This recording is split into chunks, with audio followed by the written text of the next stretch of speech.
Well, hello again. As I mentioned in my blog earlier in the week, I arrived back in Nairn last Tuesday, and I'm now here for about 4 months, more or less. I'm just in the process of preparing lunch at the moment.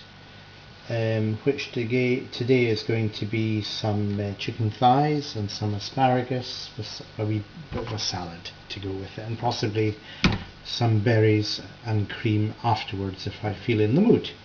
Now, this is going to be the first in a series of short videos, perhaps once a week or once a fortnight, which is going to marry in a way my interest in cooking and my interest in current affairs and politics, and I thought that might be quite an amusing way of doing things for a little while, as it reflects in a way my interests and my life really. So I thought it might be interesting for some people. Okay, in the last week or two, there has been a lot happening in Britain politically. Largely the seeming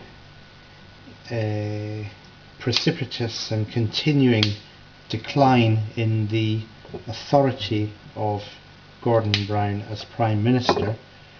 Of course, people outside the Labour Party have never thought a great deal of him, and I personally never considered him much of a Chancellor. He's landed us with a huge long-term debt which is going to be with us for decades, I would suspect, in the name, with a laudable aim, of helping poorer people, but I think it's been all done on borrowed money, and I think it's really very, very short-sighted. Anyway, however, since he announced his budget last year, his final budget as Chancellor before he became Prime Minister, he seemed to go through a period last summer when things seemingly he could do no wrong, and I must say I find it quite confusing as to how people could be so blind and short-sighted and frankly cover their eyes from the truth of what the man is. But in recent months and weeks, more and more people, particularly within the Labour Party, have begun to see that apart from anything else, he is going to be probably an electoral disaster for them at any future Westminster election, just as he was pretty disastrous, I would say, at the local elections just held recently. Now,